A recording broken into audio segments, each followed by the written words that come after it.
The silence in this house has a weight to it now. It didn't used to. When Arthur was alive, the silence was a soft thing, like a worn quilt we pulled over our shoulders at the end of a long day. Now, it feels more like a heavy fog that settles in the corners of the rooms, waiting for me to breathe it in. I was in the kitchen at 6 a.m, the same hour I've started my day for 40 years. I like the way the light hits the linoleum, a cold, pale blue before the sun fully clears the neighbor's oak tree. I was polishing the silverware. It's a mindless task, the rhythmic, circular motion of the cloth against the tarnished handles of the forks Arthur's mother gave us. I heard the floorboards groan upstairs. Julian was awake. My son doesn't move like his father did. Arthur was a large man, but he walked with a careful precision, as if he were afraid of bruising the world. Julian walks with a heavy, entitled thud. It's the gait of a man who expects the floor to be there for him, regardless of whether he's earned the right to stand on it.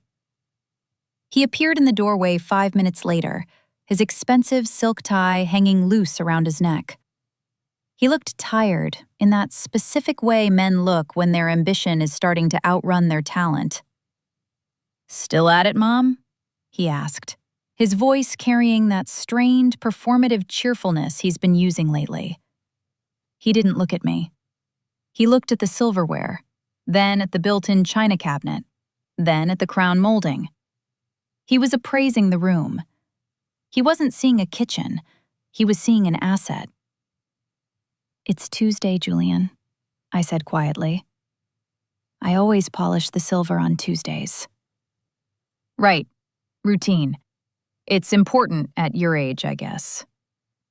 He walked to the coffee pot, pouring himself a cup without asking. He used the mug Arthur used to use, the one with the chipped rim. It made my chest tighten, a small, sharp pinch of air. "Listen, Claire and I were talking last night about the stairs. You're 67, Mom. That fall, last winter, it was a sign. It was a patch of ice on the porch, Julian, not a sign from the heavens." He leaned against the counter, his thumb tracing the rim of the mug. "Still, this house is a lot. The maintenance, the taxes, it's a tomb. You're rattling around in here like a ghost. Wouldn't you rather be somewhere managed? Somewhere with a gym, a social calendar?" I stopped polishing. I looked at the fork in my hand. It was one of the heavy ones. "I like my ghosts, Julian. We've reached an understanding." He let out a short, frustrated breath, the kind he used to make when he was 10 and I told him he couldn't have a second helping of dessert. "I'm just thinking about your future and the legacy. If we sell now while the market is peaked, we can protect the inheritance, put it into something that actually grows. My new development in the Heights, it's a sure thing. I could triple the family's net worth in 18 months. There it was. The we, the family's net worth. He thinks he's being subtle. He thinks that because I am a woman who spends her mornings polishing silver and her afternoons weeding the garden, I don't understand the language of desperation. But I saw the way his hand shook slightly as he reached for the sugar. I saw the way he avoided my eyes. "The Heights," I repeated. "That's a big project."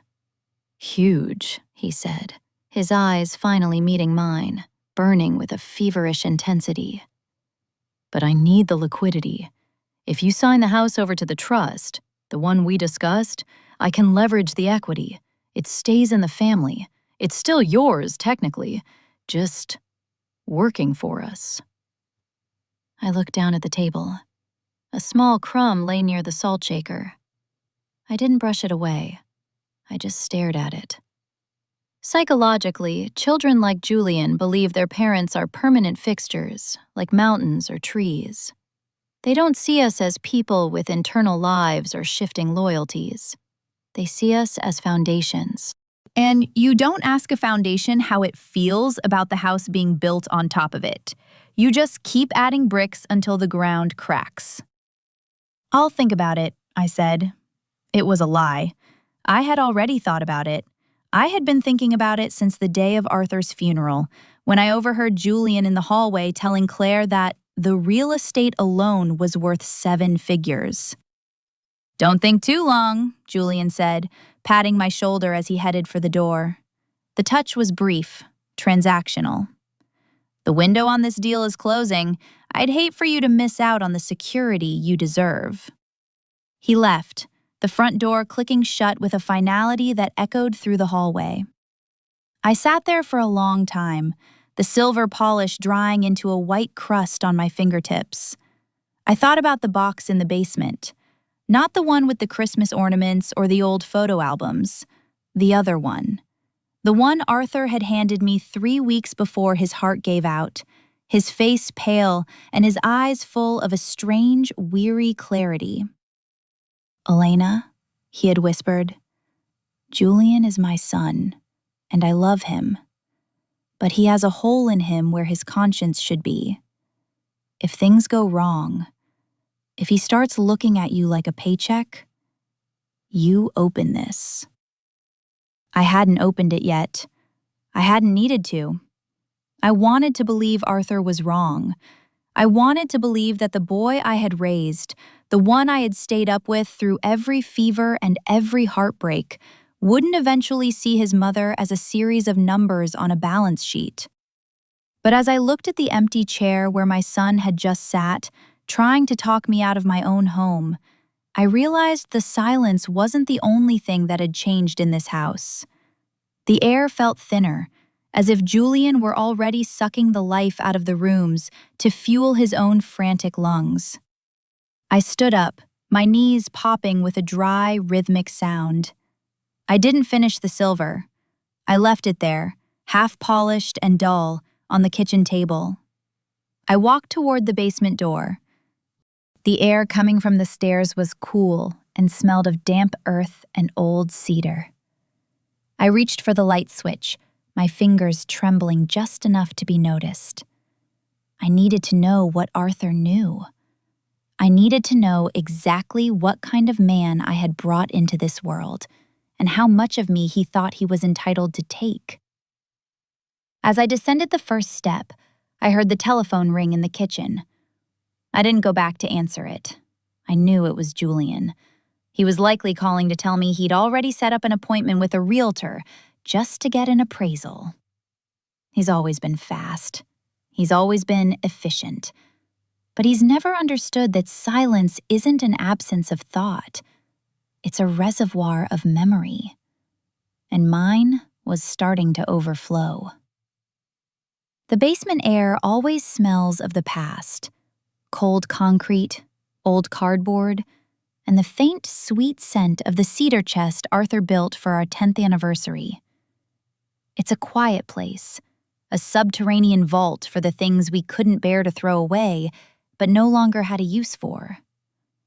I found the box behind a stack of Julian's old high school yearbooks and a crate of half-empty paint cans from when we turned his bedroom into a guest suite. It was a simple metal lockbox, the kind people used for important documents before everything went into the cloud Julian is always talking about. The key was tucked inside an old, cracked leather work glove of Arthur's, just where he'd told me it would be.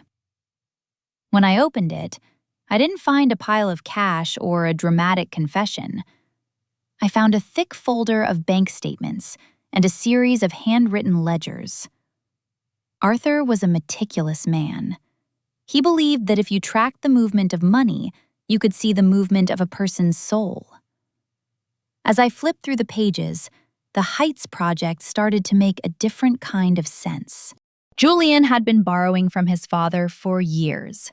Loans for startups that never started, investments that vanished into thin air, and bridge loans for temporary liquidity issues. Arthur had been bailing him out in secret, month after month, year after year. The final entry was dated 3 days before Arthur's heart gave out. It was a transfer of $50,000. Next to it, in Arthur's shaky, late-stage handwriting, were 3 words: the last time. My son didn't want my house to protect the legacy. He wanted it because he had already bled his father dry, and now he was looking for a new vein. I sat on a dusty plastic chair, the ledger heavy on my lap. I thought about the way Julian looked at me this morning. That mixture of pity and impatience. He didn't see a mother. He saw a vault that was taking too long to unlock. The basement door creaked open above me. "Mom, you down there?" It was Claire's voice, Julian's wife. Claire is a woman of soft edges and hard intentions. She speaks in the soothing tones of a yoga instructor while she's calculating the resale value of your jewelry. I quickly shut the metal box and slid it back behind the yearbooks. "Just looking for the holiday linens, Claire," I called out, my voice steadier than I felt. She appeared at the bottom of the stairs, her blonde hair perfectly coiffed, her eyes scanning the basement with a predatory efficiency. She looked at the stacks of boxes not with nostalgia, but as a logistics problem to be solved. "Oh, Elena, let the cleaners handle that," she said, stepping daintily across the concrete floor. "Julian told me you were considering the Heights transition. We are so relieved, truly." She reached out and squeezed my arm. Her grip was firm, a reminder of the strength she possessed that I supposedly no longer did. "We actually took the liberty of looking at some floor plans for the Waterford Suites," she continued, her voice dropping into a conspiratorial whisper. "It's very exclusive. Most people are on a 2-year waiting list, but Julian has a connection on the board. We could get you in by the end of the month." "The end of the month," I repeated. "That's very fast, Claire. This house has 4 bedrooms and 40 years of life in it. I can't pack 40 years into 3 weeks." "You don't have to pack a thing," Claire said, smiling. It was a bright, empty smile that didn't reach her eyes. "We'll hire a senior relocation specialist. They handle everything. They'll even help you decide what to keep and what to let go of. Most of this is just clutter anyway, don't you think?" She gestured vaguely at the yearbooks, the paint cans, and the hidden metal box. Psychologically, there is a specific type of cruelty in help that you didn't ask for. It's a way of stripping a person of their agency while pretending to be an angel of mercy. Claire wasn't offering to help me move. She was offering to help me disappear so they could get to the equity. "I'm not sure I'm ready to let go of my clutter just yet," I said. Claire's smile faltered, just for a second. A flicker of something sharp, irritation, or perhaps fear, passed over her face. "Julian is very stressed, Elena.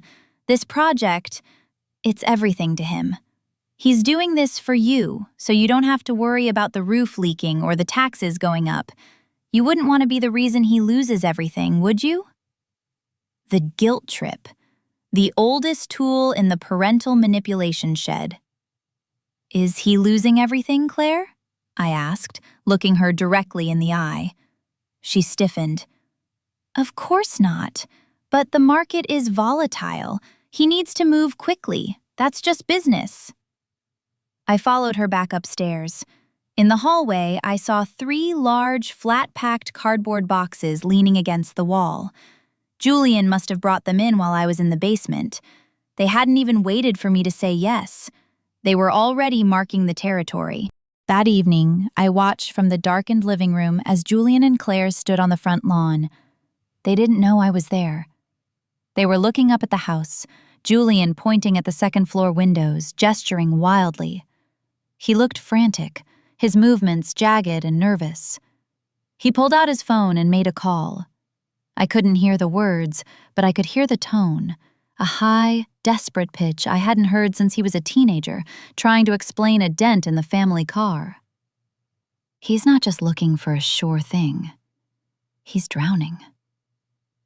I went to the kitchen and looked at the silver I had left on the table. It was still dull, half-tarnished, caught in the middle of a transformation. I realized then that I had been playing a role for a long time. The stable mother, the predictable widow, the soft place to land. It's a role that requires you to be invisible so that others can feel seen. But Arthur's ledger had changed the script. My husband hadn't left me a message of warning. He had left me a message of permission. Permission to stop being the foundation and start being the storm. I picked up the phone. I didn't call Julian. I called my old friend Martha, whose husband had been the county's leading estate attorney before he retired. "Martha," I said when she picked up, "I need a recommendation, not for a senior relocation specialist. I need someone who specializes in forensic accounting, and I need them to be very, very quiet." As I spoke, I heard the front door open. Julian was back. "Mom, who are you talking to?" he called out from the foyer. I looked at the cardboard boxes waiting in the hall. "Just a friend, Julian," I said, my voice as smooth and cool as the basement floor. "We were just discussing how much easier it is to move when you've already decided what you're willing to leave behind." I hung up before he could ask anything else. He walked into the kitchen, his eyes darting to the phone, then to me. "You look different tonight," he said, frowning. "Did you take your vitamins?" "I feel very clear-headed, Julian. In fact, I think I've finally realized exactly what this house is worth." He beamed, his shoulders relaxing for the first time all day. "I knew you'd see reason. I'll bring the paperwork over tomorrow morning. We can get the notary here by noon." "Tomorrow," I said, smiling back at him with the same empty brightness Claire had used on me. "I can't wait to see what's on those papers." He didn't notice the edge in my voice. He was already mentally spending the money from the sale. But he didn't know that I had spent the afternoon reading the history of his failures, and I had no intention of being his final bailout. Julian arrived at 9 o'clock sharp the next morning. He didn't come alone. He brought a young man in a cheap, poorly fitted suit who smelled of peppermint and desperation. "Mom, this is Toby," Julian said, ushering the boy into the foyer as if he were a visiting dignitary. "He's a notary. He's here to make everything official so we don't have to keep dragging this out. Efficiency is the name of the game today." Toby gave me a nervous, flickering smile. He held a leather briefcase as if it were a shield. "Nice to meet you, Mrs. Vance. Julian's told me so much about you." "Has he?" I asked, hanging Toby's coat on the brass hook by the door. "I wonder what version of me he described." Julian laughed, a sharp, barking sound that didn't reach his eyes. "The best version, obviously. The supportive, visionary version." He led us into the dining room, where he had already spread out a stack of documents on the mahogany table. The table I've polished every month for decades. He had placed an expensive-looking fountain pen right in the center, resting on the signature line of the top page. It was one of Arthur's pens, a Mont Blanc I'd given him for his 50th birthday. Julian must have taken it from Arthur's desk drawer this morning. Seeing it there, in Julian's hand, felt like a physical violation. It was as if he were using his father's own voice to lie to me. "Now, it's all very standard," Julian said, flipping through the pages with practiced ease. "This first set is the transfer to the Vance Family Trust. I'm the primary trustee, of course, to take the administrative burden off your shoulders. The second set is the bridge loan agreement for the Heights development. This basically allows the trust to use the property as collateral. It's a closed loop, Mom. Very safe." I sat down, pulling my reading glasses from my pocket. I didn't look at the pen. I looked at Toby. Does your office usually do house calls, Toby? Or is Julian a special client? Toby shifted in his seat, the mahogany table creaking under his elbows. Julian is We've worked together on a few things. He said you were eager to get this settled before the weekend. Eager, I repeated. I turned my attention to the papers. Psychologically, there is a specific rhythm to a con. It requires speed and the illusion of inevitability.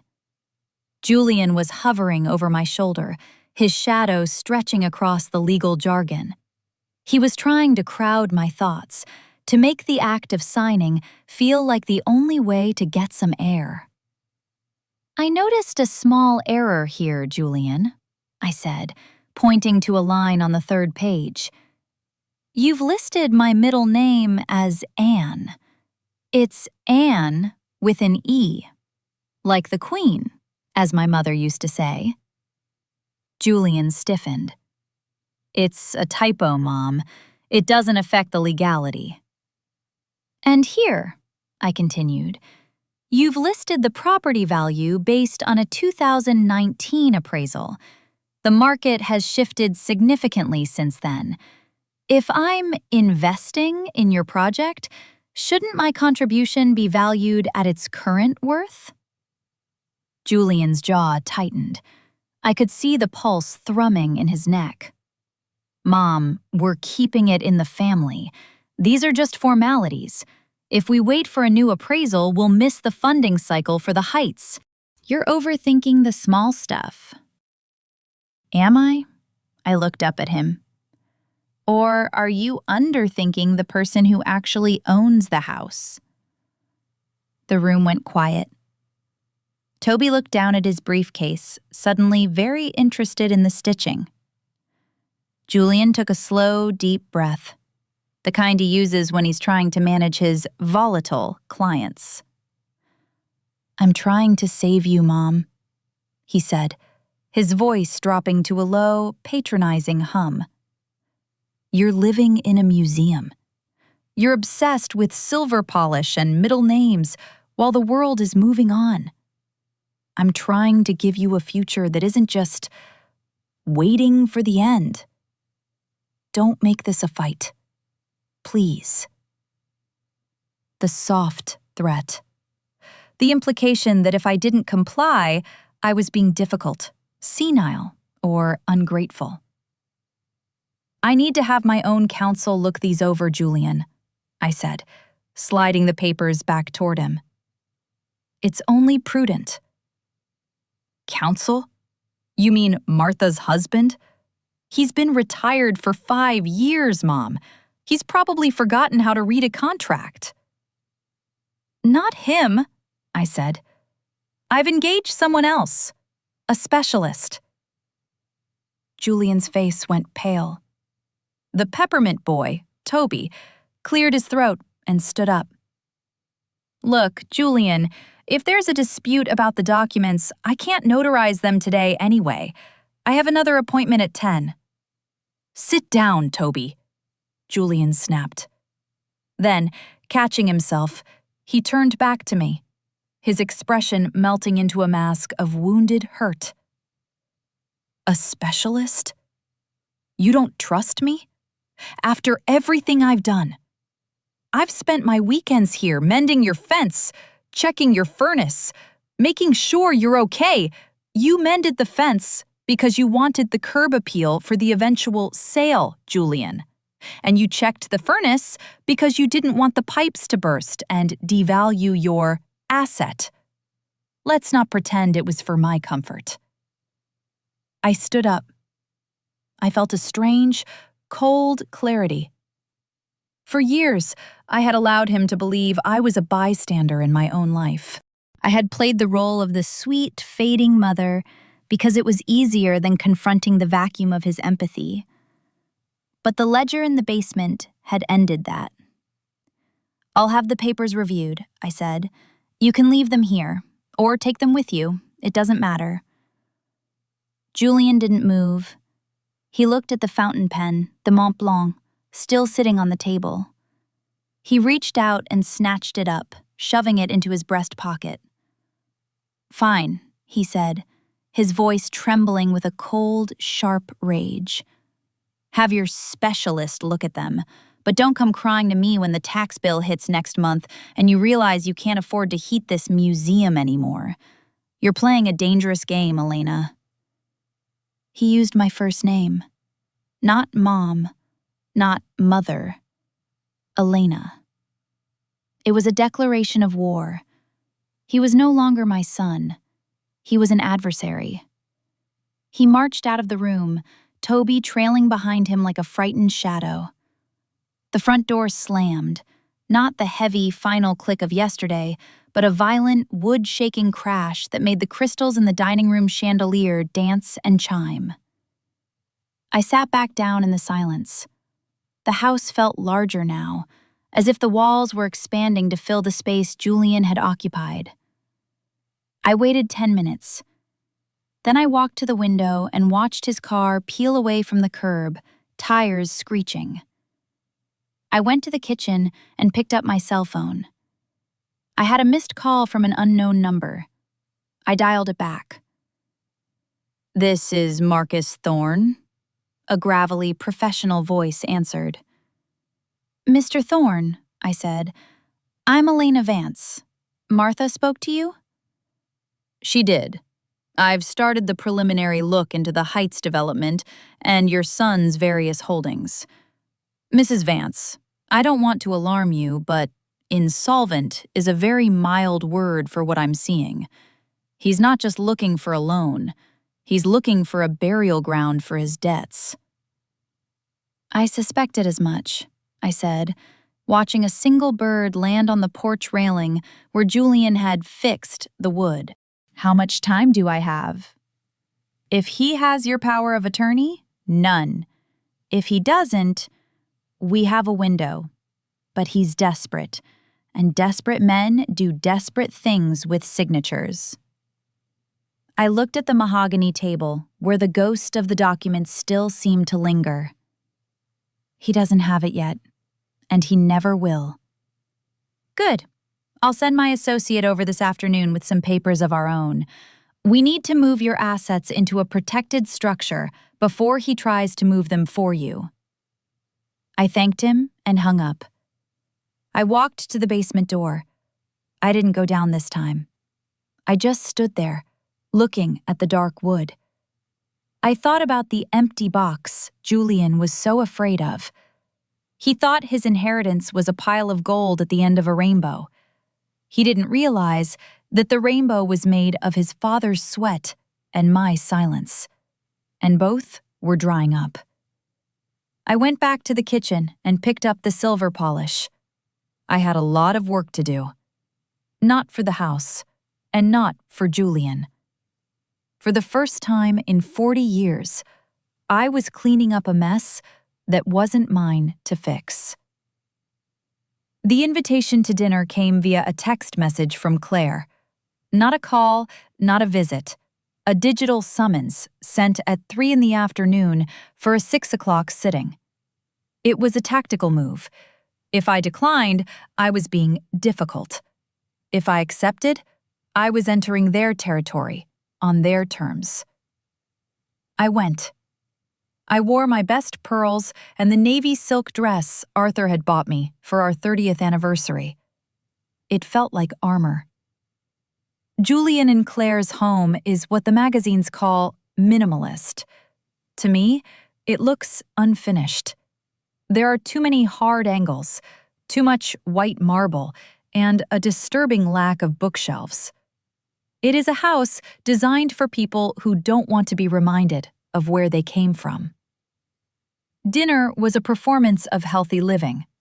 Poached salmon, steamed greens, and a bottle of wine that Julian spent 10 minutes explaining the vintage of. Throughout the meal, they practiced a peculiar kind of psychological erasure.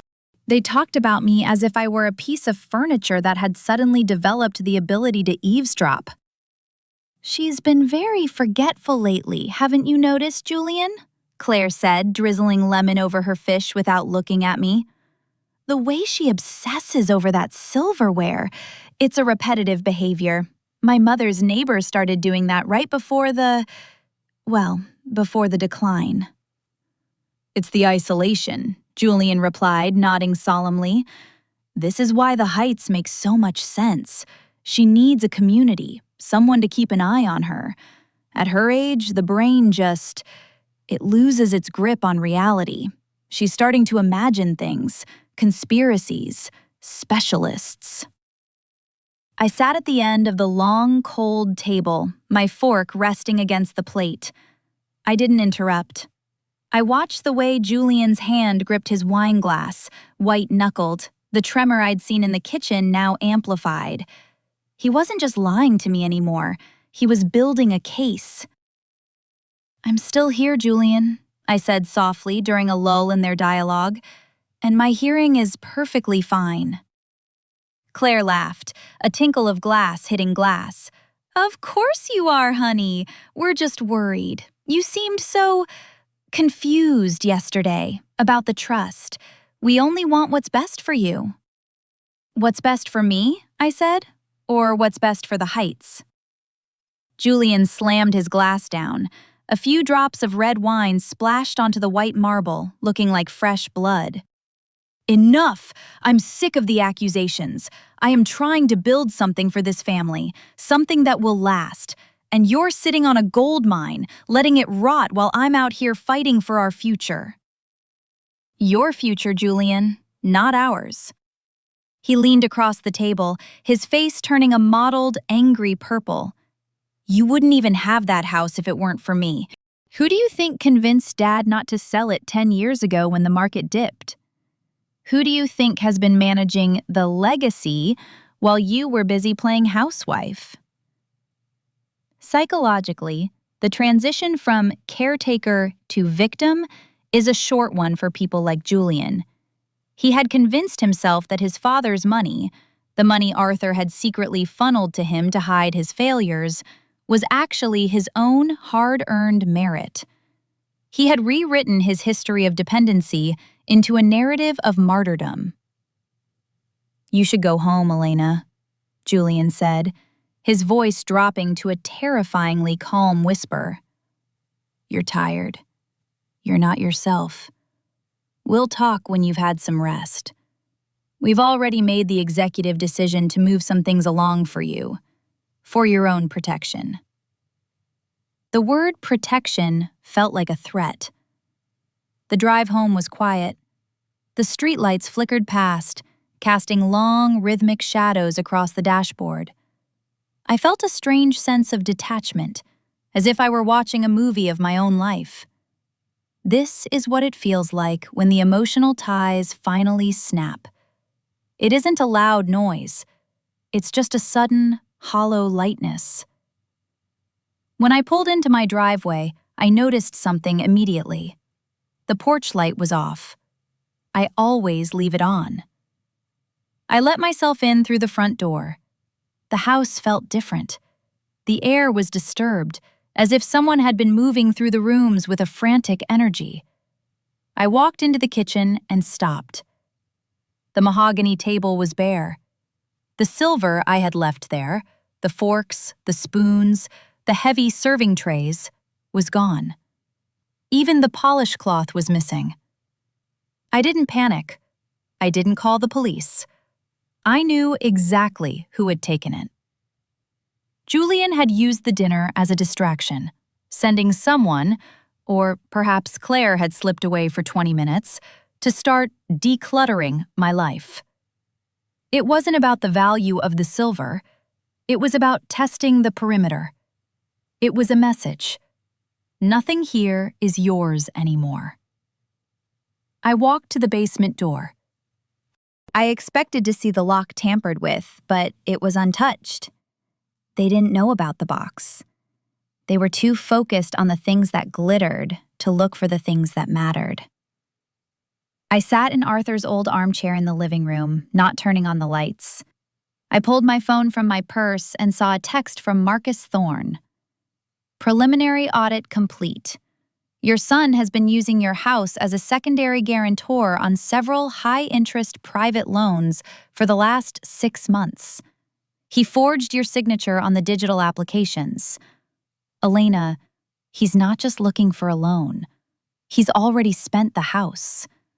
If he doesn't get the title transferred soon, the private lenders will move to foreclose. You're not just in the way of his deal. You're the only thing keeping him out of prison. I stared at the screen until the light dimmed and the room went black. Julian had stolen my silver to pay a bill, or perhaps just to show me he could. But he had stolen my name to save himself. My son, the boy I had taught to tie his shoes, the boy I had cheered for at every graduation, had turned me into a ghost before I was even dead. He hadn't just trashed my life for an inheritance. He had liquidated my existence to cover his tracks. I looked around the dark living room, the museum Julian despised so much. Every object in this room had a story. The lamp Arthur bought when I got my first job, the rug we chose together in a dusty shop in New Orleans. Julian saw these things as obstacles. I saw them as witnesses. I didn't cry. I felt too cold for tears. I got up and walked to the hallway closet. I pulled out a small empty cardboard box, the one Julian had left behind the day before. I carried it into the dining room and placed it in the center of the mahogany table, right where the silver used to be. Tomorrow, the specialist would arrive.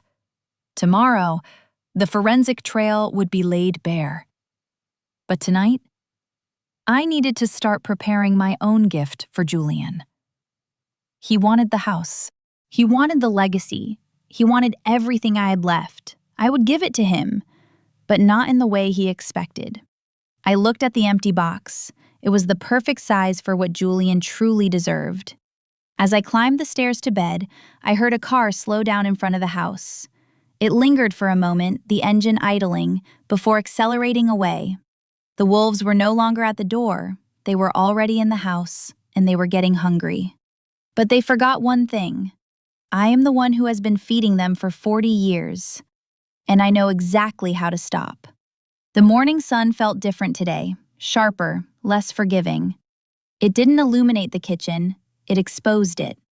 I stood in the center of the room and looked at the sideboard where the silver tea service used to sit. There were 4 pale ovals on the wood, dust-free silhouettes where the heavy pieces had rested for decades. It looked like the house was losing its teeth. The phone rang at 8:15 a.m. I knew the rhythm of the ring before I even looked at the caller ID. It was Julian's morning check-in, a habit he'd developed over the last month that felt less like affection and more like a guard checking a cell through a peephole. "Morning, Mom," he said. His voice was tight, the sound of a man who hadn't slept and was trying to hide the gravel in his throat. "How did you sleep? Any more confusion?" "I slept quite well, Julian," I said, my voice as flat and cool as a river stone. "I was just looking at the sideboard. It seems some of the silver has gone missing."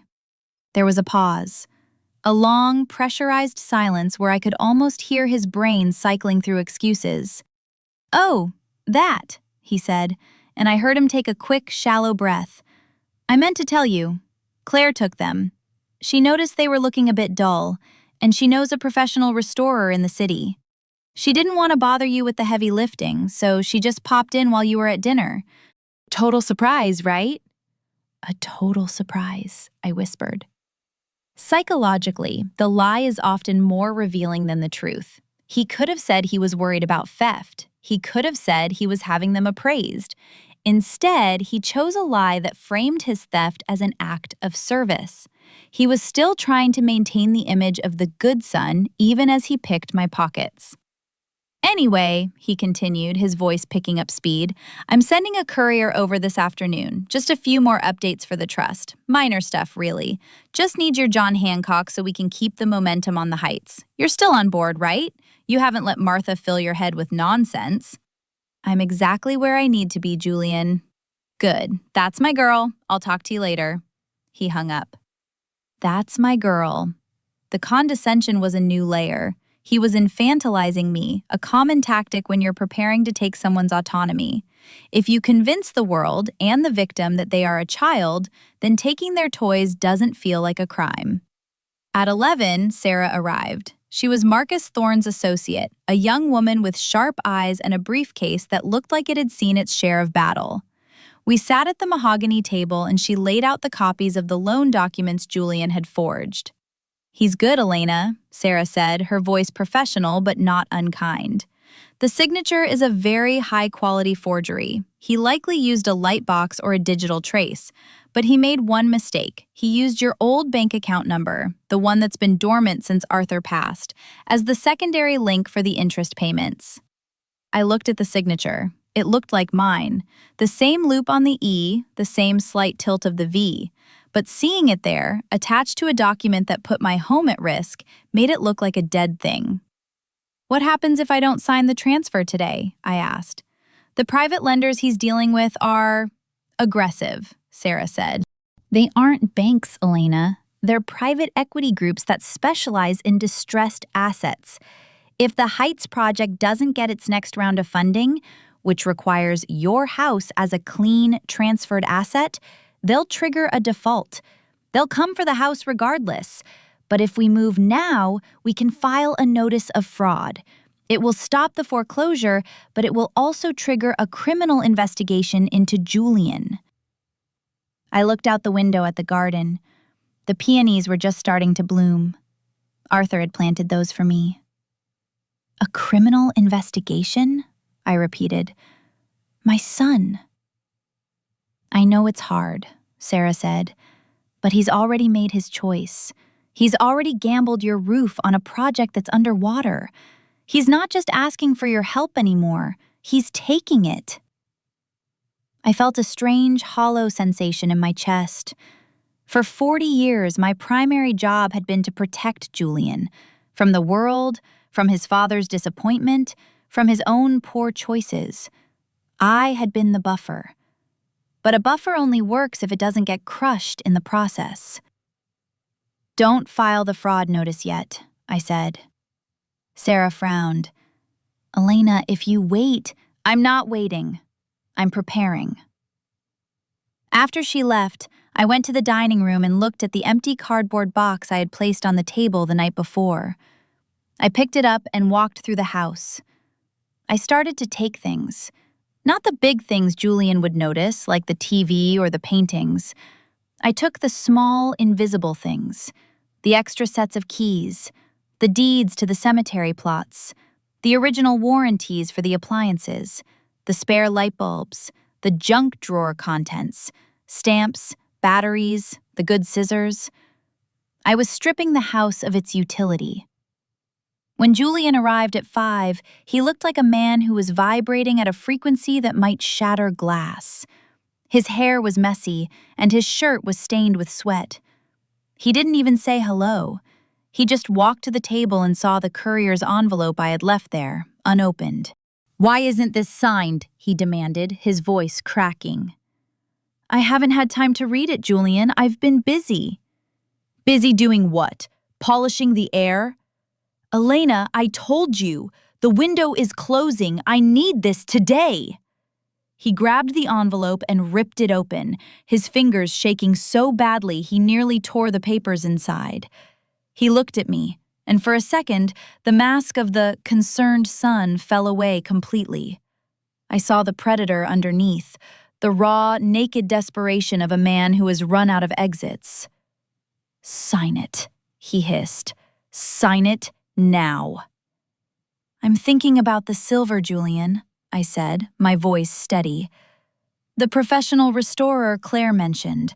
I'd like the receipt for that, for insurance purposes." He stared at me, his eyes wide and bloodshot. "The silver? You're worried about some old forks while the family is on the line?" "Everything has value, Julian, even the old things." He slammed the papers down on the table, right next to the empty cardboard box. Fine. You want to be difficult? You want to play these games? Fine. But don't expect me to be there when the bank comes to lock this door. You're choosing this, Mom. You're choosing to let it all fall apart. I think it's already fallen apart, Julian, I said. We're just waiting for the dust to settle. He grabbed the empty box and threw it across the room in a fit of rage. It skittered across the floor, hollow and light, hitting the baseboard with a dull thud. "What is this even for?" he screamed, pointing at the box. "It's for the things we can't take with us," I said. He stormed out, the engine of his car roaring as he backed out of the driveway. I walked over and picked up the box. It wasn't damaged. It was a sturdy thing. I placed it back on the table, exactly where it had been. I realized then that Julian's greatest weakness wasn't his greed. It was his belief that I was a static object. He thought I was part of the house, like the furnace or the plumbing. He thought I would always be here, quietly absorbing the pressure, regardless of what he did. But I was no longer the foundation. I was the one who knew where all the structural screws were hidden, and I had just started unscrewing them. I went to the kitchen and looked at the phone. There was a message from Claire. "Elena, Julian is so upset. Why are you doing this to him? He's doing everything for you. We're coming over tomorrow with the doctor. We think it's time for a formal evaluation. Your behavior is becoming erratic." The doctor. The final move in the game. If they couldn't get my signature through guilt, they would take it through a declaration of incompetence. I looked at the empty box. I smiled. They thought they were bringing a doctor to evaluate a fading woman. They didn't realize they were bringing a witness to a disappearance. The morning of the evaluation was unnervingly beautiful. The sun poured through the windows of the breakfast nook, highlighting every speck of dust I hadn't bothered to wipe away. I spent the hour before they arrived making tea, not in the silver pot that was now likely sitting in a pawn shop or a high-end vintage boutique, but in a chipped ceramic one Arthur and I had bought on a whim at a garage sale decades ago. I dressed with deliberate care. I chose a beige cardigan and a simple floral blouse. I wanted to look exactly like the woman they were trying to paint. Soft, unassuming, slightly faded. I didn't want to look like a woman who had spent the previous night on a Zoom call with a forensic accountant, watching digital red ink pour out of my son's bank accounts.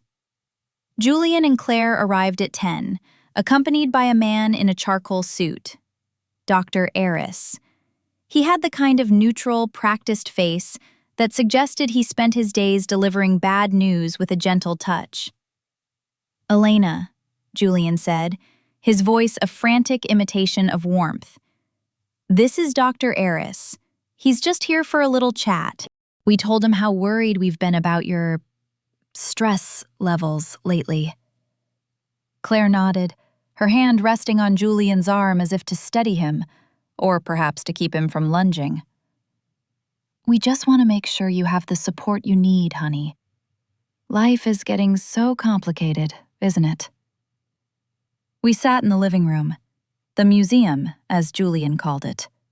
Psychologically, there is a profound indignity in being observed for the purpose of being dismantled. Dr. Eris wasn't looking at me. He was looking for symptoms. Every pause in my speech, every time I adjusted my glasses, every look I gave the empty space on the sideboard where the silver used to be, it was all being translated into a medical shorthand for incapacity. "So, Elena," Dr. Eris said, clicking his pen, "Julian tells me you've been feeling a bit overwhelmed by the house lately. Having some trouble keeping track of things?" "I keep track of the things that matter, Doctor," I said. "Like the silver?" Julian interjected, leaning forward. "Mom, you told me yesterday you thought it was stolen, But Claire and I told you weeks ago we were taking it for cleaning. You don't remember that, do you? It was a blatant lie. We hadn't spoken about the silver weeks ago. He was trying to gaslight me in front of a witness, creating a false history of my own forgetfulness. I remember the conversation we had yesterday, Julian, I said calmly.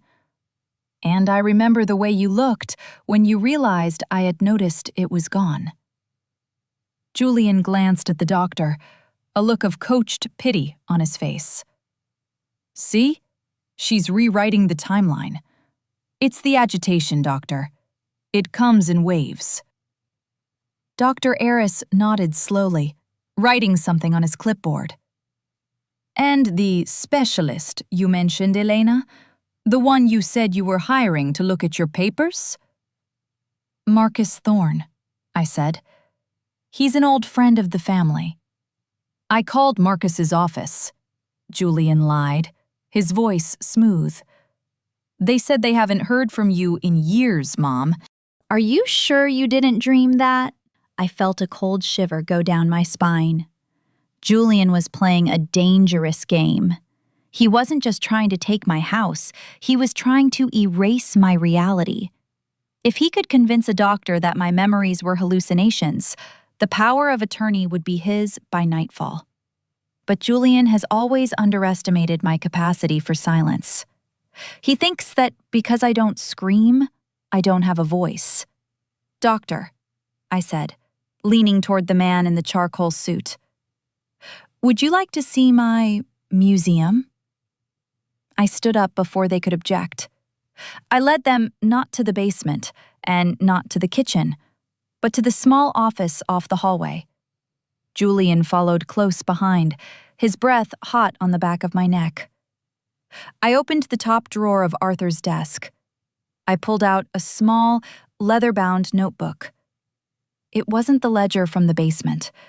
It was my own diary, a log of every visit, every phone call, and every repair Julian had made over the last 6 months. On the 14th of last month, I said, reading from a page, Julian arrived at 2:15 p.m. He told me the furnace was making a noise. He spent 40 minutes in the basement. When he left, I checked the furnace. It was fine, but a stack of Arthur's old stock certificates was missing from the firebox.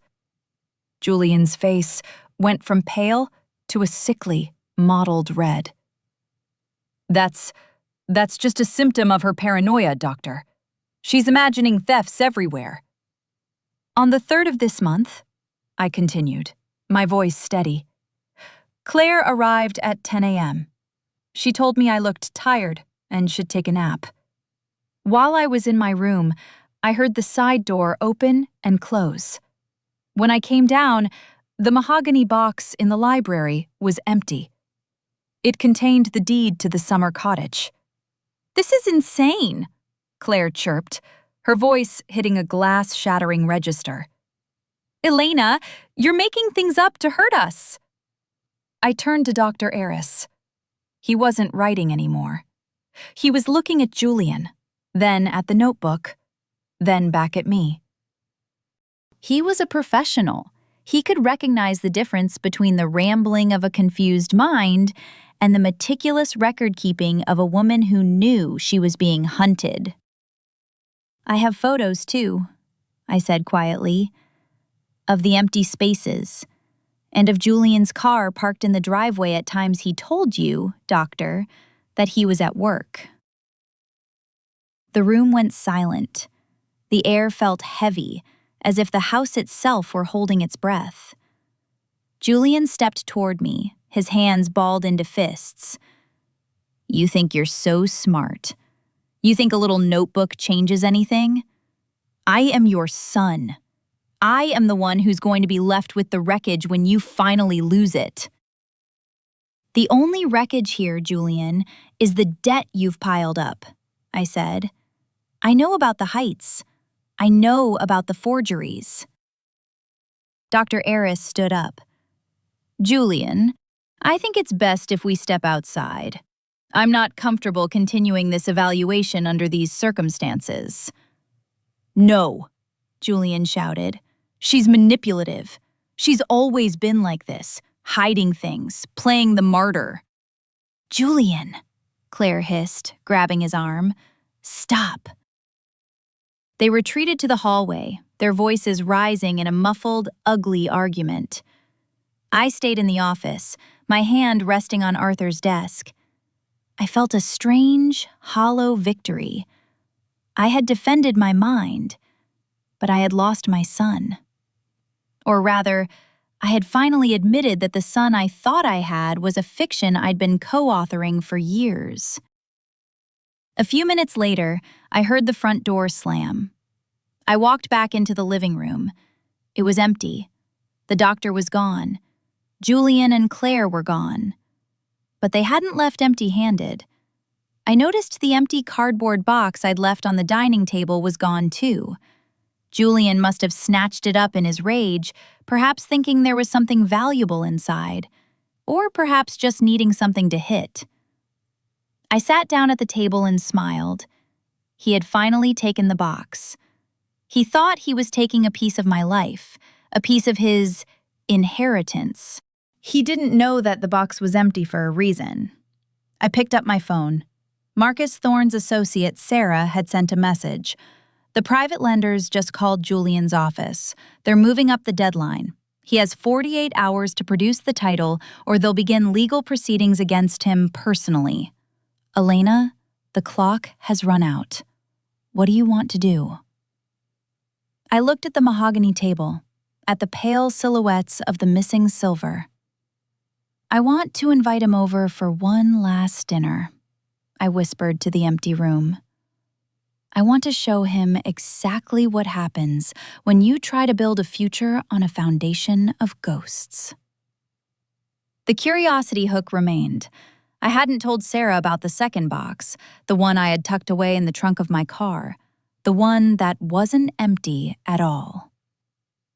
The house felt lighter with the box gone. It's a strange thing to say about a piece of cardboard, but its absence was a physical relief. Julian had snatched it from the table like a scavenger taking a scrap of meat, his eyes darting toward the door as if he expected me to chase him. He didn't even look inside. He just assumed that because it was in my dining room, it was a prize. I spent the afternoon in the garden. The soil was cool and damp against my palms. There is something honest about dirt. You get out exactly what you put into it. If you neglect a plant, it withers.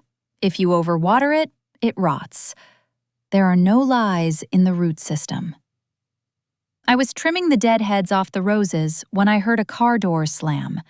Not Julian's aggressive thud, but the soft, expensive whump of Claire's SUV.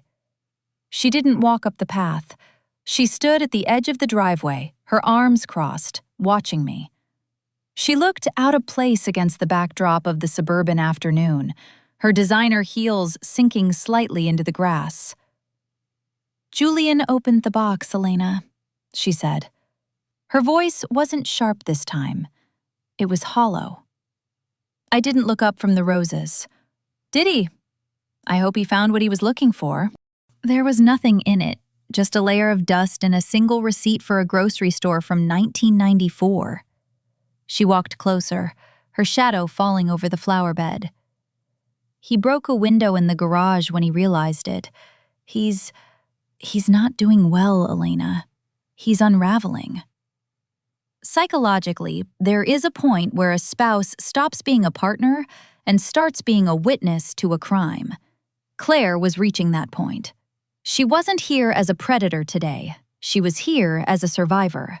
She was looking at me, wondering if I was the life raft or the iceberg. A receipt for the groceries, I mused. That would have been the week Julian had the flu. I remember buying extra ginger ale and those little crackers he liked. It cost $24. A lot of money for us back then. He doesn't care about 1994, Claire snapped, the fear finally breaking through her composure. He needs $30,000 by Friday just to keep the lenders from filing the first injunction. If he doesn't get the title to this house, they're going after our cars, our home, everything we've built. I stood up, wiping the dirt from my knees. Everything you built, Claire? Or everything you bought with the money Julian didn't have? She flinched. We're a family. We're supposed to help each other. Family is a structure, Claire, not a credit line.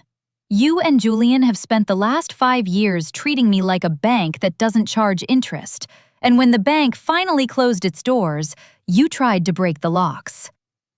I walked past her toward the house, my garden shears glinting in the late afternoon sun. She followed me, her footsteps frantic on the pavement. "What do you want?" she whispered. "Do you want to see him in prison? Do you want to see your own son lose everything? Is that the legacy you want?"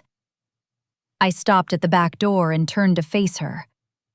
"I want him to be a man, Claire, for the first time in his life. I want him to look at the empty box and realize that's exactly what he's contributed to this family for the last decade. Emptiness, noise, and debt." "You're a monster," she breathed, her eyes welling with tears.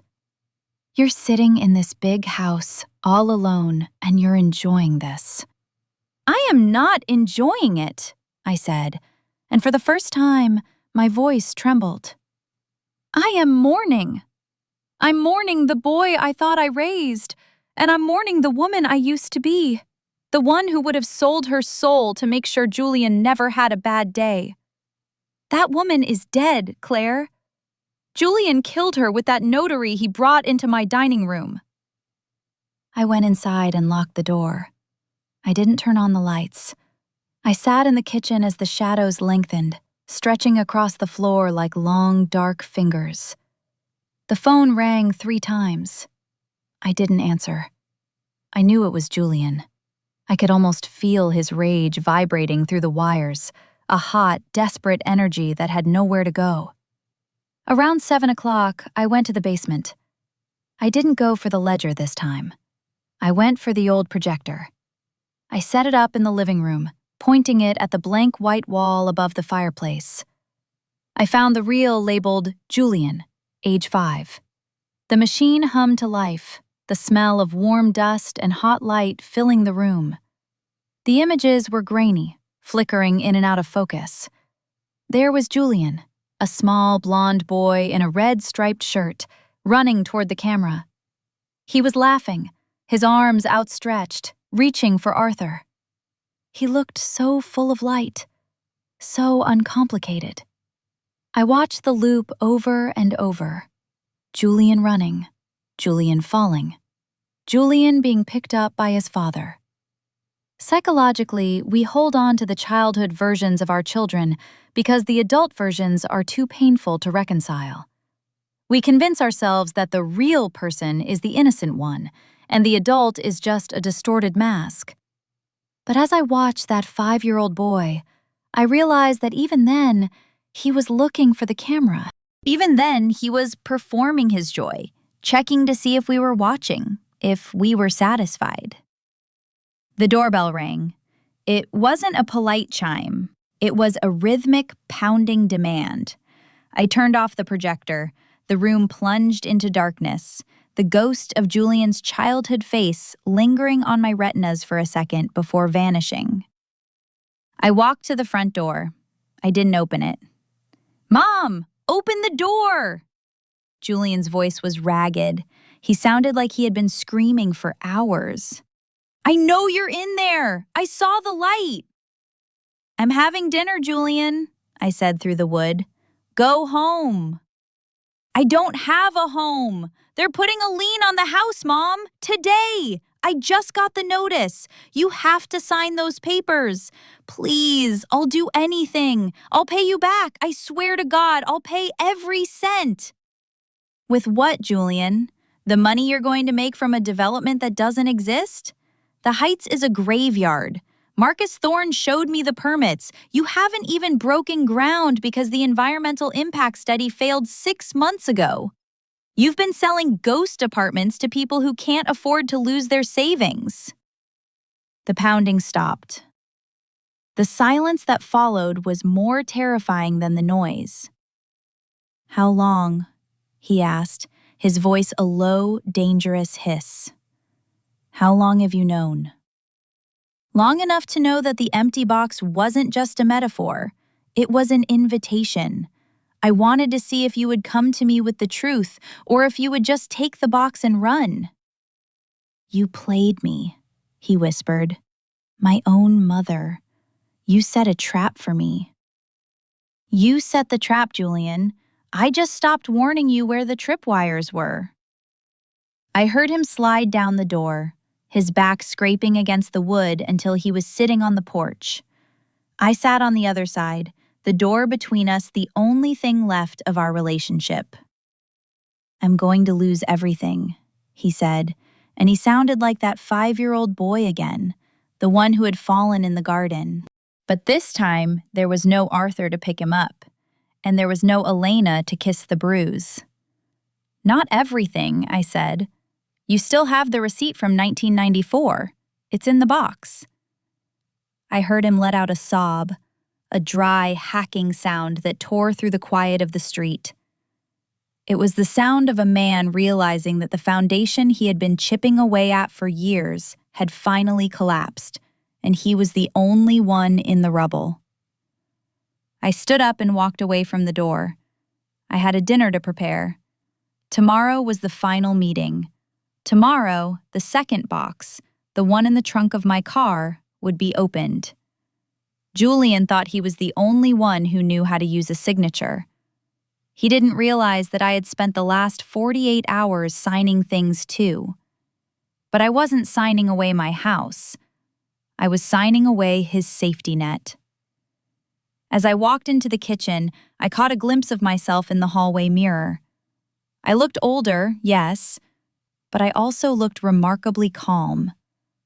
The silence in the house didn't feel like a fog anymore. It felt like a clean, cold wind. The porch was empty when I woke up. A few crushed cigarette butts and a damp patch on the wood where Julian had been sitting were the only proof he had been there at all. The neighborhood was quiet, the kind of suburban silence that feels curated, as if the trees and the lawns are keeping secrets for the sake of the property values. I spent the morning in Arthur's office. It's a small room, tucked away behind the stairs, and it still smells of his pipe tobacco and the old, heavy paper of his architectural blueprints. I opened the second box, the one I had retrieved from the trunk of my car after my late-night meeting with Sarah. Inside weren't just bank statements. These were the files Arthur had kept on the failed projects, the ones Julian thought his father hadn't noticed. There were maps of the heights with red ink circling the areas where the soil was too unstable for foundations. There were reports from structural engineers that Julian had suppressed. But the most devastating item was a small blue ledger. It was a record of the Vance Family Education Fund. Arthur and I had started it the day Julian was born. It was supposed to be for his children, the grandchildren we assumed would one day fill this house with noise. The balance was 0. Julian hadn't just borrowed against the house, he had liquidated his unborn children's future 3 years ago to pay off a gambling debt in Atlantic City. He had signed my name to the withdrawal slips, his handwriting a mocking imitation of my own. Psychologically, there is a specific kind of grief that comes with realizing your child is a stranger.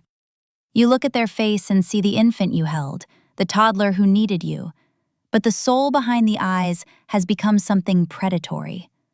I wasn't just losing my son, I was losing the memory of the son I thought I had. The phone rang at noon. It was Claire. "He's coming over, Elena," she said, her voice shaking. "He hasn't slept. He's talking about fixing it. He thinks if he can just talk to you face to face, without the interference of the lawyers, you'll see that he's doing this for the family." "I'm sure he does," I said. Tell him to come at 6. I'm making his favorite, the pot roast with the rosemary potatoes. Tell him we'll settle everything then. There was a pause. Elena, are you okay?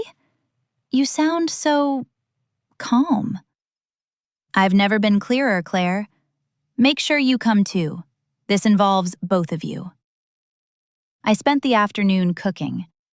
There is a meditative quality to chopping vegetables. The rhythmic thwack of the knife against the wooden board, the scent of searing meat, the steam rising from the pot.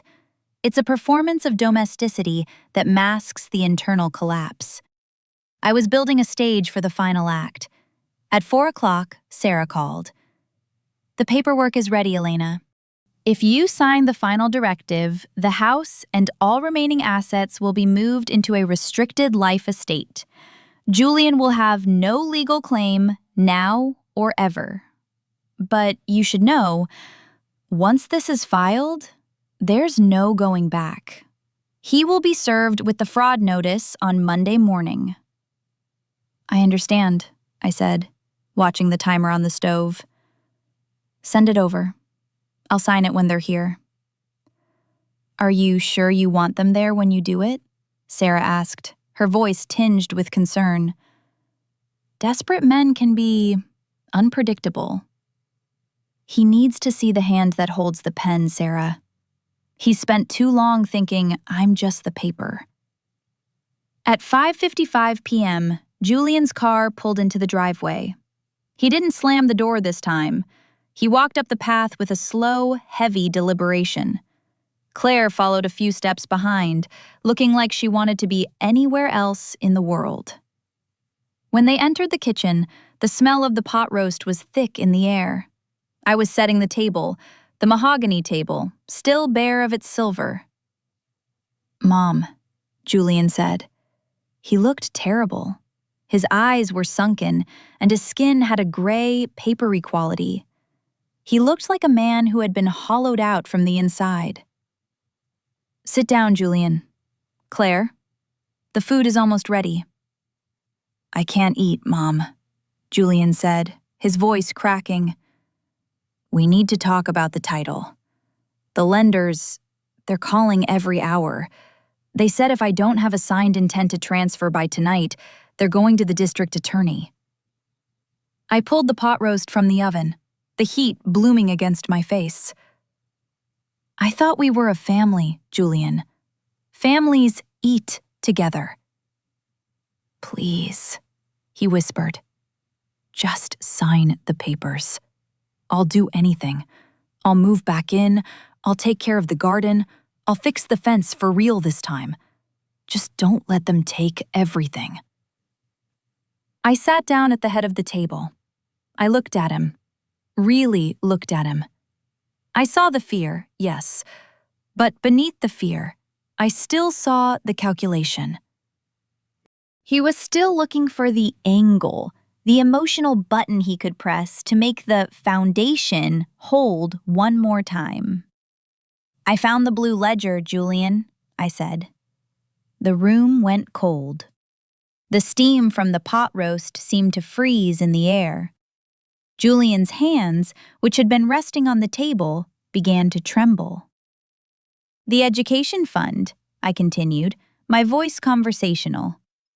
I was thinking about the grandchildren you don't have yet, about how much Arthur wanted to see them play in the yard. And then I saw the withdrawals. 2021, June, $12,000. Signed, Elena Vance. Mom, I was in a hole, he said, the words tumbling out in a frantic rush. I was going to put it back. I just needed a bridge. You didn't just take the money, Julian. You took the possibility of them. You sold your own children's future before they were even born. And you did it using my name. You made me an accomplice in your greed. Claire looked at Julian, her expression shifting from fear to a sudden, sharp realization. The education fund? Julian, you told me that money was moved into a high-yield bond for safekeeping. Shut up, Claire, Julian snapped. I reached into my apron pocket and pulled out the document Sarah had sent. I laid it on the table, right between the salt and pepper shakers. "This is a life estate agreement," I said. "It transfers the house to a charitable trust upon my death. Until then, I am the sole occupant and owner. No loans can be taken against it. No transfers can be made. It effectively removes the house from your inheritance entirely." Julian stared at the paper as if it were a coiled snake. You're giving the house away? To a charity? What about me? What about your son?" "My son died when he started forging my signature," I said. "You're just the man who's been living in his shadow." "I won't let you," he hissed, standing up so quickly his chair flipped backward, hitting the floor with a hollow bang. "I'll fight it. I'll tell them you're incompetent. I'll tell them you were coerced." "You can try," I said, picking up my fork and taking a small, neat bite of a potato. "But then we'll have to talk about the second box, the one with the structural reports from the heights, the ones you hid from your investors, the ones that prove you knew the land was a swamp before you took their deposits." Julian froze. The silence that followed was heavy, suffocating. He looked at the paper, then at me, then at the empty spaces where the silver used to be. He realized then that he hadn't been playing a game against a fading mother. He had been playing against a woman who had been recording his every move for a lifetime. "You're going to destroy me," he whispered. "No, Julian," I said, looking him in the eye. "I'm just going to stop saving you. There's a difference." I pushed the plate of pot roast toward him. "Eat, Julian. It's your favorite. It might be the last meal you have in this house for a very long time." He didn't move. He looked at the meat, then at Claire, who had quietly stood up and moved toward the door, her face a mask of cold detachment. She was leaving him. I could see it in the way she didn't look back. She had realized the sure thing was a sinking ship, and she was jumping for the life raft. As the front door closed behind Claire, Julian sank back down onto the floor, right where he had sat the night before on the porch. But this time, he wasn't on the outside looking in. He was on the inside, and he finally realized how empty the house truly was. I continued to eat my dinner in silence, the rhythmic sound of my fork against the plate the only noise in the museum. The curiosity hook remained. I still hadn't told him about the phone call I'd made to the district attorney 10 minutes before they arrived. The sound of the front door closing behind Claire was remarkably quiet. It wasn't a slam. It was the soft, decisive click of a woman who had calculated the cost of staying and found the price too high. Julian didn't even look toward the hallway. He remained on the kitchen floor, his hands gripped white-knuckle tight around the rungs of the overturned chair. I didn't offer to help him up. I didn't rush to his side with a glass of water or a soothing word. I sat at the head of the table and continued to eat. The rosemary potatoes were perfectly roasted, crisp on the outside, creamy on the inside. It was a strange sensory dissonance, the taste of a well-executed meal against the sight of my only child's total psychological collapse. "She's gone," Julian whispered. He wasn't talking to me. He was talking to the linoleum. "She's actually gone." "Claire was always a woman of practicalities, Julian," I said, my voice steady and light. "She didn't marry the man you are. She married the man you pretended to be. Now that the mask has slipped, she has no reason to stay for the performance." He finally looked up at me. His eyes were bloodshot, rimmed with a terrifying mix of grief and accusation. "How can you sit there and eat? I am your son. I am your blood. My life is ending right in front of you, and you're enjoying a potato." Psychologically, the narcissism of the child is a powerful thing. Even in the face of his own crimes, Julian still viewed my lack of emotional subservience as a personal attack. He expected me to be a mirror, reflecting his pain back at him so he could feel validated in his suffering. When I refused to be his mirror, I became his enemy. I am eating, Julian, because for the first time in 40 years, I am not full of your anxiety, I said. I spent decades consuming your failures, your excuses, and your debts. I am quite hungry for something real. He let out a jagged, mocking laugh. Real? You think this is real? Turning into a cold-blooded bitch because Dad left you some papers in a basement? You think this makes you strong? It makes me finished, I replied. He stood up then, his movements shaky and uncoordinated. He grabbed the edge of the mahogany table to steady himself, his fingers smudging the polished surface. He looked at the life estate agreement, the document that would officially turn his inheritance into a ghost. I won't sign it, he said, his voice regaining a sliver of its old arrogance. You can't force me to accept this. If I don't sign, the house is still part of the estate. The lenders will still see it as a potential asset. I'll tie this up in probate for 10 years if I have to. I'll make sure you never have a peaceful day in this museum again. I set my fork down with a deliberate, metallic clink. You're forgetting the phone call, Julian. He frowned, his brow furrowing in confusion. What phone call? You've been talking to lawyers all week, so what? Not Sarah, not Marcus Thorne. 10 minutes before you arrived, I called the district attorney's office, specifically the white-collar crime division. I spoke to a woman named Detective Miller. She was very interested in the Heights development. It seems several of your investors have already filed complaints, but they lacked the internal structural reports to prove intent to defraud. Julian's face went a shade of gray I didn't know the human skin could achieve. The arrogance vanished, replaced by a raw, naked terror that made him look small. I told her I had the reports, I continued, and I told her I had the original loan applications with my forged signatures. I told her I was prepared to hand them over tonight. Mom, no. He took a step toward me, his hands outstretched in a pleading gesture. You wouldn't. You're bluffing. You wouldn't send your own son to prison. I told her I would hold the documents for 1 hour, I said, checking my watch.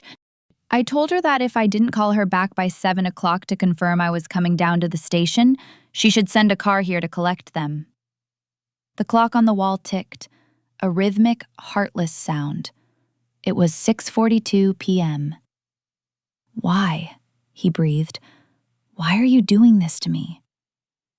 Because you didn't just take the money, Julian. You tried to take my mind. You brought a doctor into my home to have me declared incompetent so you could steal the roof over my head. You treated my life like a resource to be mined until there was nothing left but a hole in the ground. I am simply filling the hole back in. He sank back into the chair, the one he had flipped over earlier. He looked at the life estate agreement again. This wasn't a choice anymore. It was a plea deal. If I sign it, he stammered, if I sign the house over to the trust, will you call her? Will you tell her you were mistaken about the reports? I will tell her that we have reached a civil settlement and that I am declining to press charges for the forgeries, I said. The Heights investors are another matter. You'll have to face them on your own. But without my testimony and the documents in the second box, the DA will have a much harder time proving criminal intent. You'll lose the business. You'll lose your reputation. You'll likely be barred from real estate for life. But you will stay out of a cell. It was a cold calculation. I was offering him a life of obscurity and failure in exchange for his freedom. For a man like Julian, who thrived on the illusion of success, this was a different kind of prison. He grabbed the fountain pen, the Mont Blanc he had stolen from Arthur's desk. His hand was shaking so violently, the pen rattled against the table. "You're destroying everything I worked for," he whispered as he pressed the nib to the paper. "No, Julian, I'm destroying everything you lied for. There's a difference." He signed. The signature was jagged, ugly, and unrecognizable as the elegant script he usually used. It looked like the signature of a broken man. I picked up the paper, blowing on the ink to dry it. "Now call her," he demanded. "Call the detective. Right now." I picked up my cell phone and dialed the number. Julian leaned in, his eyes wide, his breath hitching in his chest. "Detective Miller?" I said when the line connected. "This is Elena Vance. Yes, I'm calling to tell you that I won't be coming in tonight. My son and I have reached a private agreement regarding the family assets." "Yes, I understand. Thank you for your time." I hung up. Julian let out a long, shuddering breath. He slumped forward, his forehead resting on the mahogany. He looked like a heap of discarded clothes. "Get out of my house, Julian," I said quietly. "Mom, I have nowhere to go. Claire changed the codes on our house. The lenders, they're going to seize my car by morning." "There's an old sleeping bag in the basement," I said, "and the receipt from 1994. You can take those with you. But you cannot stay here. This house is no longer a safety net. It's a trust, and you are no longer a beneficiary." He looked up at me, and for the first time, I saw it. The realization that I meant it. There was no soft place to land. There was no motherly instinct left to exploit. I had reached the end of my emotional labor, and the cupboard was bare. He stood up and walked toward the door. He didn't say goodbye. He didn't look back. He walked out into the cool evening air, a man with a prestigious name and an empty pocket, heading toward a future he hadn't built. I sat in the silence of my kitchen. I picked up my fork and took the last bite of the pot roast.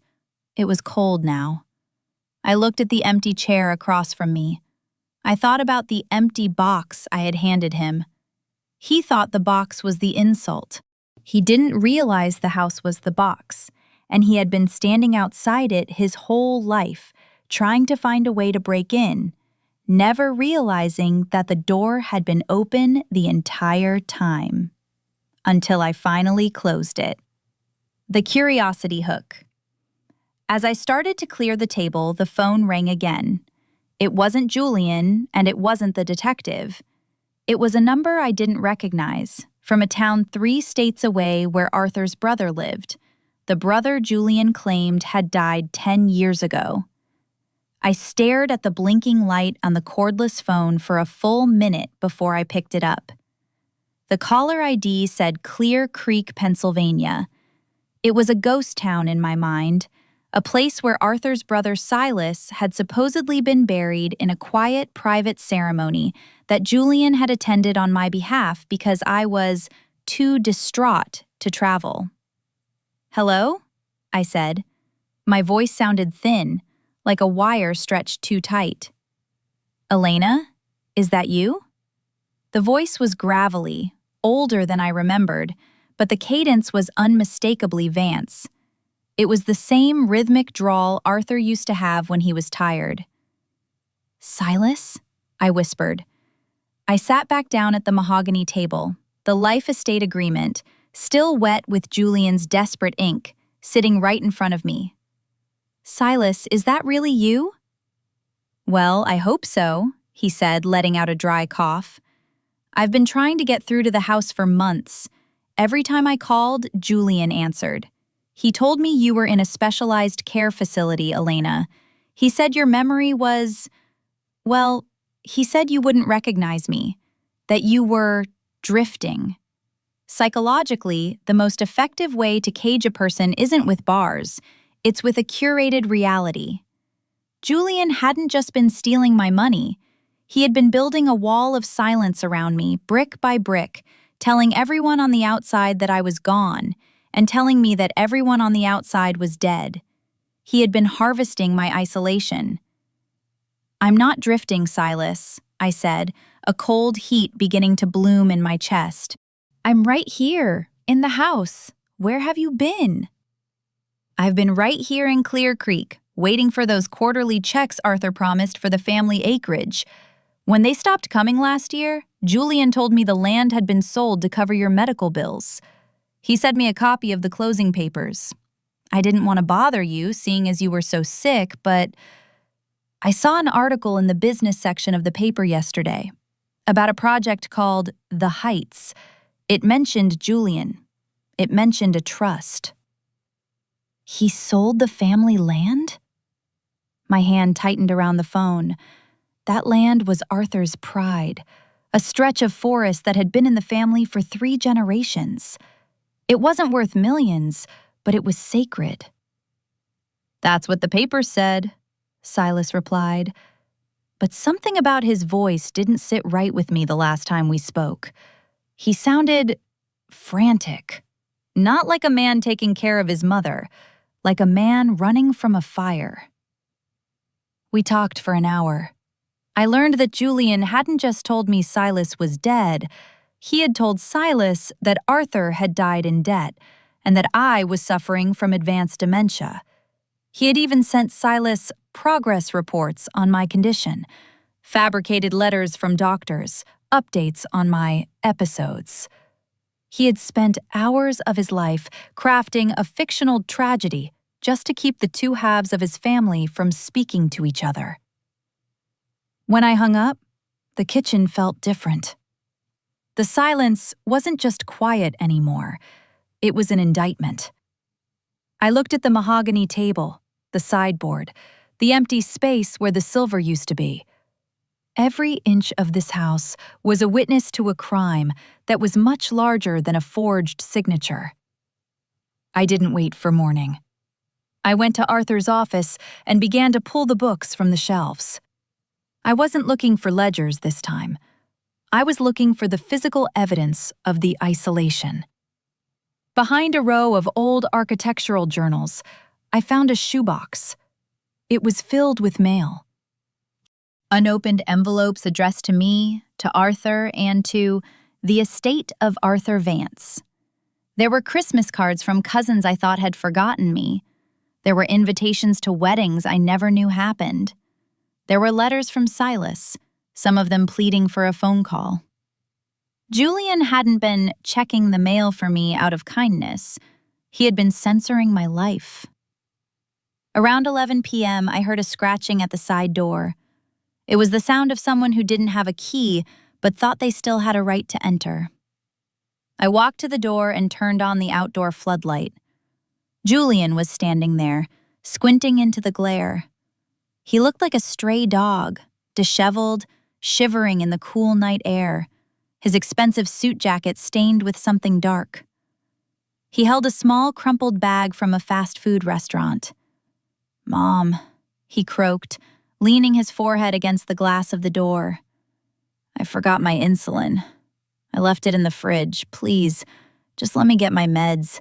I'm starting to feel shaky." It was another move. Julian's blood sugar had always been a tool he used to end arguments or garner sympathy. If he was shaky, I was supposed to stop being a mother and start being a nurse. "The insulin is on the porch, Julian," I said through the locked door. "I put it in a small cooler 10 minutes ago, along with your extra pair of glasses." He looked down and saw the blue plastic cooler sitting near his feet. He didn't pick it up. He looked back at me, his eyes pleading. "It's cold out here, Mom. I don't have anywhere to go. Claire blocked my cards. I have $40 in my pocket. $40! After everything I've built." "You didn't build anything, Julian. You just moved the pieces around until they stopped fitting together." "How can you be like this?" he screamed, his voice cracking and echoing off the neighbor's house. "I'm your son. You're supposed to forgive. That's what mothers do. They forgive." "Mothers also protect," I said. "And I'm finally protecting the one person in this house who hasn't lied to me. I'm protecting myself." "I'll tell the police you're holding my property," he threatened, his face contorting into something ugly and unrecognizable. "I'll tell them you're keeping me from my own inheritance." "I spoke to Silas tonight, Julian." The air seemed to leave him all at once. He went still, his hands dropping to his sides. The fast food bag fell to the porch floor with a greasy thud. "Silas is dead," he whispered, a final, pathetic attempt at the lie. "Silas is very much alive, and he's very interested in the closing papers you sent him for the family land.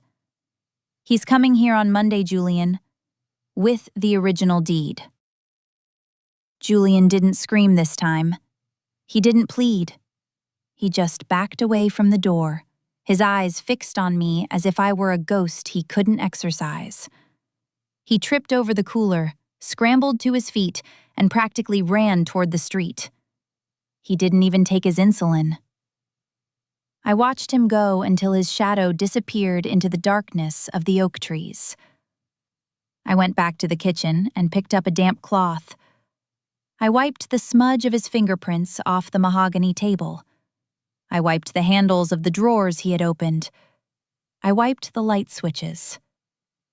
I was erasing him. I realized then that the empty box wasn't the end of the story. It was just the clearing of the site.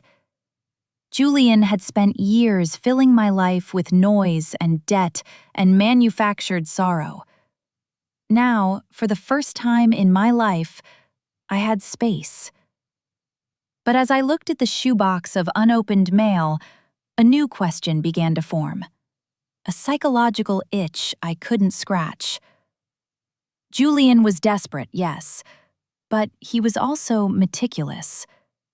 To keep a lie of this magnitude going for years, he needed more than just a lack of conscience. He needed help. I looked at the top letter in the shoebox. It was from a law firm I didn't recognize, dated 2 years ago. Regarding the amendment to the Arthur Vance Testamentary Trust. Arthur had died 3 years ago. If the trust was amended 2 years ago, someone had to have authorized it. Someone who wasn't Julian. I felt a cold sweat break out on the back of my neck. I realized that the betrayal wasn't a solo performance. The empty box I had handed Julian was just one piece of a much larger puzzle, and the next piece was hidden in the one place I hadn't looked yet. Arthur's old safety deposit box, the one Julian told me had been emptied and closed shortly after the funeral. The bank was a cathedral of cold marble and hushed whispers. I had walked through these doors 1,000 times with Arthur, usually to deposit the checks from his firm or to update our joint savings. This time, I walked in alone, carrying the shoebox of intercepted mail like a piece of evidence. Mr. Henderson, the branch manager who had played golf with Arthur for 20 years, looked up from his mahogany desk. When he saw me, his expression shifted from professional boredom to a flicker of genuine, startled recognition, and then a heavy, sinking guilt.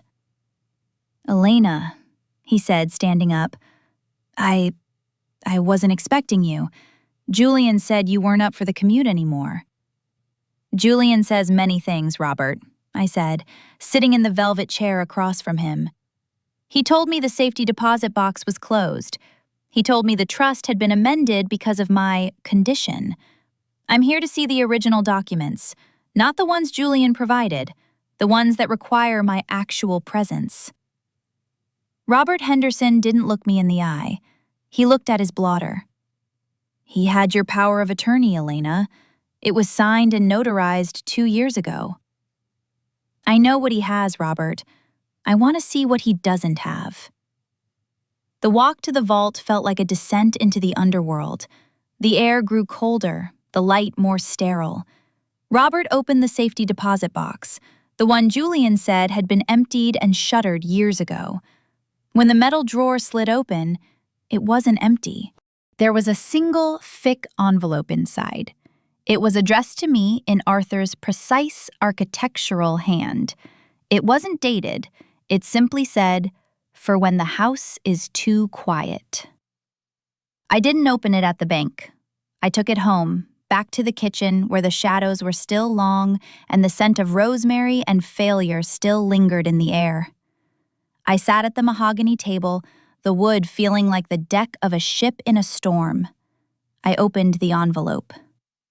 Inside was a series of bank transfers from an offshore account in the Cayman Islands, and the letter that explained the amendment I had found in the shoebox. "Elena," the letter began. "If you are reading this, Julian has finally done it. He has finally tried to build a skyscraper on a foundation of sand. I knew he was skimming from the firm when he was 24. I knew he was forging my name on the golf club tabs. I didn't stop him. I did something worse. I gave him enough rope to hang himself, and then I built a safety net only you could hold." The psychological weight of Arthur's words was staggering. He hadn't been a victim of Julian's greed. He had been the architect of its containment. The transfers showed that every loan Arthur had given Julian over the last decade, every bailout for the Heights, and every bridge loan for his gambling debts hadn't actually come from our savings. Arthur had created a shell company called Vance Equity Partners. He had funneled our real wealth into it and then lent that money back to Julian at high interest rates. Julian wasn't in debt to aggressive private lenders. Julian was in debt to Vance Equity Partners. And according to the final amendment, upon Arthur's death, the sole ownership of Vance Equity Partners and all the debt it held over Julian transferred directly to me. I wasn't just Julian's mother. I was his largest, most dangerous creditor. Every penny he had stolen, every lie he had told to investors, every penny he owed to keep himself out of prison, he owed it to me. The realization was a cold, sharp blade of clarity. The empty box I had handed him wasn't just a metaphor for his soul. It was a metaphor for his entire life. He had been running a race on a track I owned, fueled by money I controlled, fearing a monster lender that was actually the woman who used to tuck him into bed. The front door opened. Julian didn't knock. He didn't have to. He still thought the house was the prize. He walked into the kitchen, his face a mask of sweating, desperate bravado. He had a new set of papers in his hand. "One last chance, Mom," he said, his voice cracking. "I talked to a new group. They'll buy the Heights debt, but they need the house as a physical guarantee. If you don't sign this, I'm done. They're coming for me tonight. Not the DA, the real lenders, the ones who don't use lawyers." I looked at him, truly looked at him. The gray skin, the trembling hands, the vacuum of his empathy. "The lenders," I said softly. "Are they from a company called Vance Equity?" Julian froze. The papers in his hand crinkled. How do you know that name?" "I am the CEO of Vance Equity, Julian. I have been for 3 years." The silence that followed was absolute. It was the sound of a universe collapsing. Julian's mouth opened, but no sound came out. He looked like a fish pulled from the water, gasping for an atmosphere that no longer existed. Dad said it was a private group from the city," he whispered. "Dad lied to you to protect me from you," I said. I stood up, the letter from Arthur clutched in my hand. "Every time you thought you were outsmarting us, you were just digging your hole deeper. Every dollar you took from your own mother's hand. You thought I was a museum, Julian? No. I am the bank, and your credit has just been permanently revoked. I picked up the empty cardboard box from the floor, the one he had thrown in his rage earlier. I placed it on the table between us. You want the house, Julian? You can have the house. I've already signed the deed over to the Vance Family Trust, which you are barred from ever entering. But the debt? The $24 million you owe Vance Equity? I'm calling that in. Right now. Mom, you can't, he sobbed, falling to his knees. I'll go to jail. They'll take everything. I'll be on the street. You already are on the street, Julian. You just haven't walked out the door yet. I pushed the empty box toward him. This is your inheritance, I said. It's exactly what you've earned. It's light, it's hollow, and it's full of nothing but the air you've been wasting for 40 years. Julian looked into the empty box.